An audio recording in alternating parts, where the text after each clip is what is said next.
What's up, guys? This is Armorgon from TeamChaosKuriboh coming at you with a deck profile for Cybertifact dragons. The deck that I've been testing out for a while. Yeah, it's been a while. So this is the build that I feel a bit more comfortable with. So yeah, let's get right into it. So first of all, we have our 3 Cyber Dragons. Wouldn't be the Cyber Dragon portion of it without the Cyber Dragons. Then we have our triple Moral Talk, which is the main artifact that a lot of people are using, and it's actually really good. Then we have the 1 Bagel Talk, and he's actually really good because he opens up a lot of good plays with our artifact, or with our other artifact cards of the deck.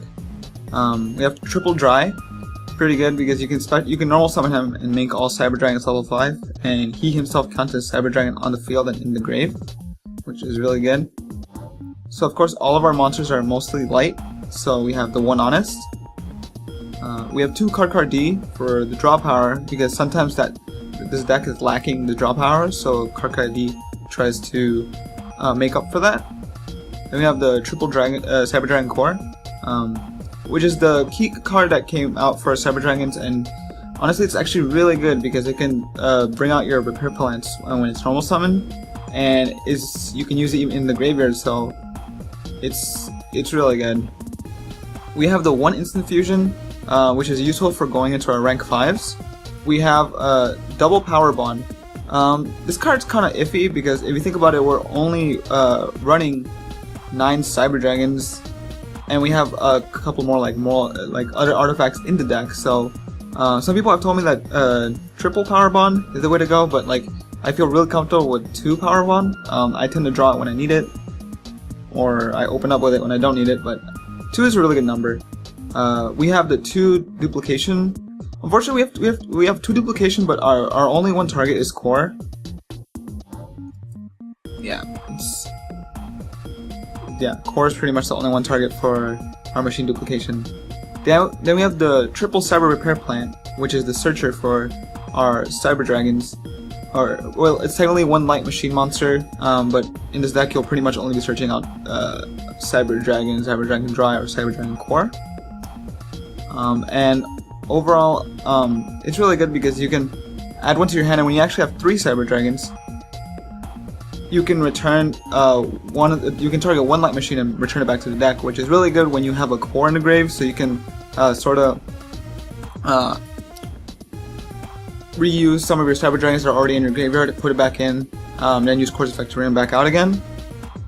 We have triple MST, 1 limb removal, 2 lands to protect the monsters that we bring out, triple movement, triple artifact sanctum, or as it was called in OCD Theosophy of the Artifacts. We have 2 threatening roars to prevent ourselves from getting OTK'd, or like getting OTK'd, because this deck sometimes lacks like field presence. You have field presence, but sometimes you want to be able to stall out for a couple of turns, or leave out your Core out a bit so you can next turn bring out your Dry and then go for a Nova.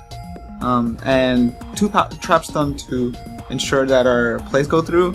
When we're going out for our OTKs, we can go and not worry about the traps. So for the extra deck, we have the 1 Barbroid, which he is a target for Cyber Dragon Nova's effect when he's destroyed by your opponent's card effect. You can bring out 1 fusion monster from the extra deck, and Barbroid's a really good target for that. We have Cyber End Dragon for our Power Bond, 2 Twins, which is what mostly I tend to go for, because he comes out as 5600, can attack twice, which is really good. Although Cyber End does have piercing, which is really useful too. The 1 Chimera Attack, this is really good in matchups with when your opponent is also playing machine type monsters like Girgia or another Cyber Dragon deck. I have gone for a couple of Chimera Attack Fortress Dragons. I think I've done it in the past videos, and I fuse with the Cyber Dragons on my opponent's side of the field. Just a really good card overall. So now we have our 2 instant fusion targets. One of them is OCG, and that's Panzer Dragon, and the other one would be Parapsychroid. They're useful for just bringing them out and going for a rank 5. But the other useful thing about Parapsychroid is sometimes you want to just be able to finish up your opponent, so you just want to attack them directly. So Parasite Card only requires 2 machine type monsters with the same name. So all Cyber Dragons have the name Cyber Dragon, so you could potentially power bond into a Parasitoid with 3200 attack and then just attack directly. Just to finish up your opponent, assuming your opponent doesn't have a back row or something to stop you, but it's just useful for a quick direct attack or as a rank 5 play. Alright, so next is Gaia Dragon the Thunder Charger. He's really good for overlaying on top of your dead 5 or on top of your rank 5, like your dead rank 5 monsters.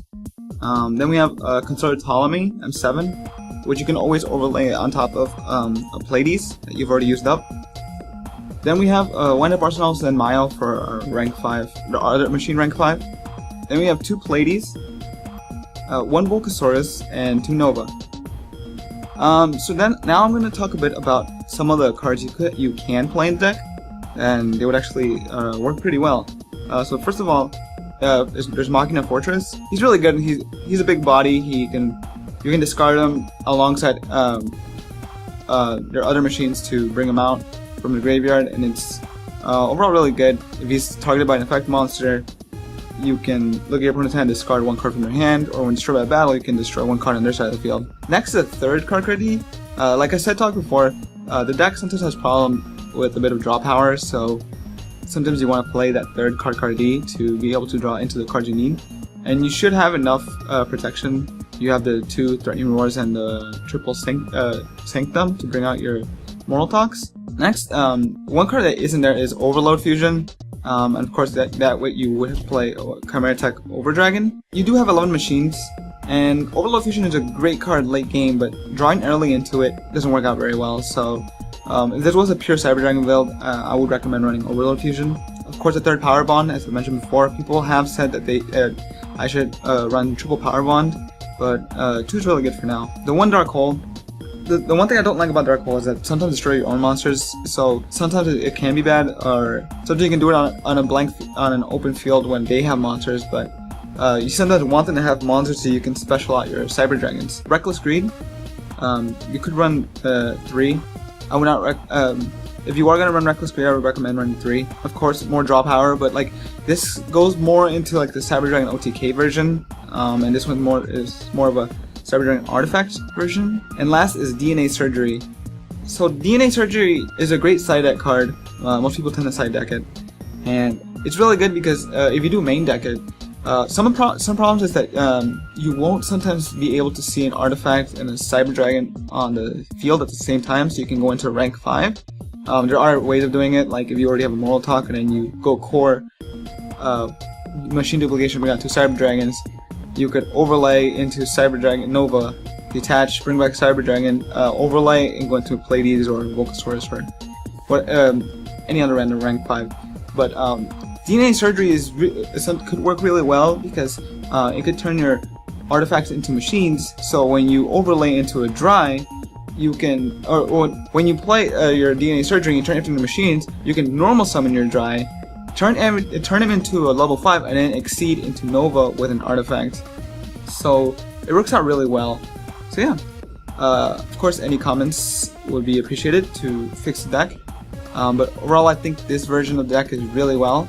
Of course, like I said, it's not very competitive, and I don't see it topping or anything, but it's just a deck made for fun, and overall it works really well. You don't really expect the 2 archetypes to work together, but they actually do have a bit of synergy together. If you think ways to fix the deck, always leave a comment down below. Don't forget to like and subscribe for more content, and this is TeamChaosKuriboh signing out.